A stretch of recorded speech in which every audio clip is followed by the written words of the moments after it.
Welcome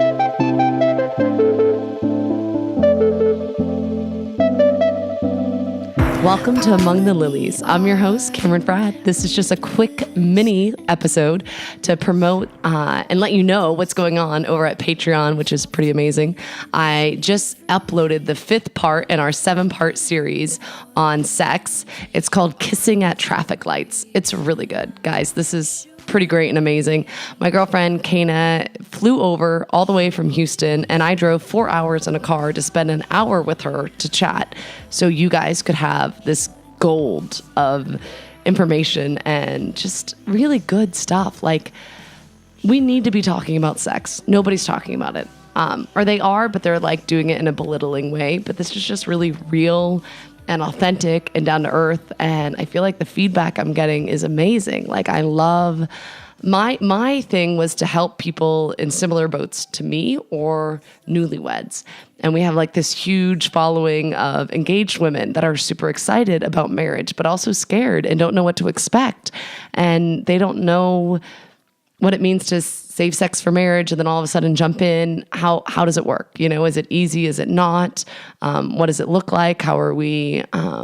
Just these questions and struggles. And just honestly, it's too real and it's too vulnerable to share on here. I know what you're thinking. I'm really real and vulnerable and there's no filter on Among the Lilies. And you're right. But I don't get that intimate on here because, I don't know. It's too intimate. It's too much. So it's just for our Patreon members. And I really think that this is important for us to talk about. I feel like I'm really blessed with amazing, beautiful women in my life through Net Ministries and just through the girlfriends I have in my life. I know a lot of times I get that on here. People are like, how are you finding these women to interview? Who are these people? Most of them are my friends. Like, I've been really blessed with amazing, great friends that we can talk about a lot of this stuff. I know not all of you have that. Some of you are like the only solid Christ-following person in your life, or maybe you and your husband are. But it's important to talk about these things. Matt, why is this series important? So, ladies, the only reason I'm here is I'm uploading our episode. I need you. You're my sound engineer guru guy. Yeah, I don't know. It's important that we talk about sex, and it's important that we talk about it in a way that is actually real. And I want to know, because we don't talk about this a great deal, but tell me what people have been saying about these episodes. I know you can't tell me their names, and obviously you wouldn't announce it over your podcast, but what are people saying? Well, I think for some people, sex comes easy, and it's not that hard, and... Hashtag you're welcome. No, but for other people, it's a struggle, whether it's because of a sexual trauma in their past or because they've had this mindset of sex is bad, sex is bad, sex is bad. Don't do it until you get married. Okay, you're married. This is a great guy. Now do that bad thing with him. And it's like you can't switch that lever in your brain. Even I have a girlfriend who studied the theology of the body and is amazing and beautiful, and she just shares so beautifully her story of how they struggled. And it's just really real. And she's not the only one. I know a lot of women that do struggle in the beginning of their marriage, and it doesn't come easy, and it's really hard. And you can't say that's what she said. No. So sorry, guys. So anyhow, praise God. So I feel like oftentimes we want to make jokes because sex is so intimate and vulnerable. And that's why I just yelled, that's what she said, because I said it so hard.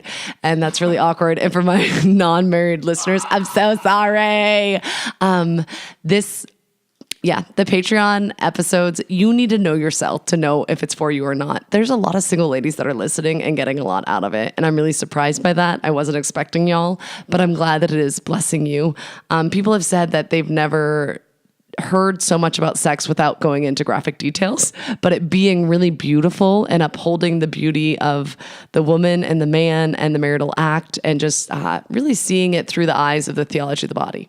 I think what people are saying from what you've shared with me is people, when you said you were going to do a 7-part series on sex, people thought this is great they're doing it, or you're doing it with these different women, but they were, I don't know, there was this maybe fear that this is going to be like a Cosmo magazine. I think that's what people have been so impressed about, is that you're actually going way further than what Cosmo has, because Cosmo substitutes intimacy with technique because they have no intimacy. There is no love. There is no, joyful giving of oneself. And so what they lack in joyful intimacy, they have to make up for in technique. And I think what you've shared with me, just to kind of double down on what you just said, is that people are like, I had no idea that you could be this vulnerable, sharing exactly what you've shared, and somehow it's good, it's beautiful, it's true, it's not salacious for the sake of being, salacious. Yes, and any guy listeners that are listening, because they're like, oh, Matt's on this one, I'll listen. You're like, oh, this is weird and awkward because his wife's talking about sex. You really should subscribe to Patreon for your wife, okay? Because let me tell you, I've had a couple of people, not just one, but a couple that have actually, do you know what they're doing for Lent? They're making love more for Lent. That's what they're doing. Are you serious? Yeah, no, I'm dead serious. People have said that? Yeah, people have said that. That's a great thing.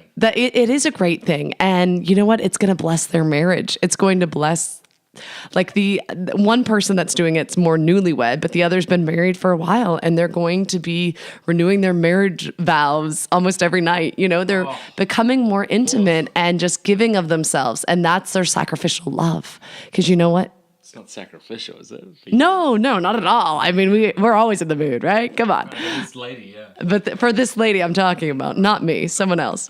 But it's really beautiful because it's a gift of ourself that we can give. And I know that, especially those of you that practice natural family planning, there's more that goes into it. And some seasons are easy and other seasons are really hard. And it's talking about those things and ways to desire to be with our spouse more. And it's just this gift that we have to say, this is my body given up for you, just as Christ says to us, you know, when he dies on the cross. And we get to say that with our spouse, and we image the Trinity, and it's just amazing and beautiful. And yeah, I'm really enjoying doing this series and just talking to different women. And some women, it's really easy and they have a great sex drive and their sex life's amazing and beautiful. And others, they struggle. And others, it evolves over the years. And we talk about how through having a good, loving husband, we become more attractive and sexier, and it's amazing and it's beautiful. All right, we should wrap up here, but tell them about this episode because it's about to go live right now. Like, I'm watching it. It's about to go live. It's called Kissing at Traffic Lights. I actually don't know because I haven't listened to this because I don't listen to these episodes, but why is it called Kissing at Traffic Lights? Because my girlfriend shared how, and in fact, I've had quite a few people that have written in and said, how can you be intimate during fertile times when you're abstaining? Like, maybe you just have a million kids and they're crying all the time and your poor body's recovering from 50 million C-sections and you need a break. 50 million's a lot. I know. That's even more than I've had. I know my body had a hard time recovering from 4 C-section. I could only imagine 50 million. But talking about how keeping the intimacy alive in the marriage, and I've also heard it said, like, making love at the what is it, like at the dishwasher or at the kitchen sink, like cleaning the kitchen. That is not at all. No, not what's at the saying? all. There's a saying. What is it? Well, it's I messed it up. No, continue. Making love at the dishwasher. No, that's right. Keep going. No. What is it? You know I what think I'm it's like that. Making love begins in the kitchen. That's what I meant. Making love begins in the kitchen, serving your spouse, loving him or her through cleaning dishes. Oh my goodness. You shouldn't have made me this hottie toddy. Stop it. Okay. Wrap it up. Okay. Wrap it up, baby. All right. So it's amazing and wonderful. And she talks about how it's good and beautiful to kiss. Her and her husband, a girlfriend of mine was sharing that her and her husband kiss at traffic lights, like whenever they stop in the car, which I just think is so fun. I feel like maybe we did that when we were engaged, but we don't do that anymore. Now we're too busy yelling at kids to be quiet or whatever. But I love that my friend does this with her husband. And it just, I don't know, I love flirting with my spouse. And anyhow, you can hear way more about it if you go to patreon.com/amongthelilies.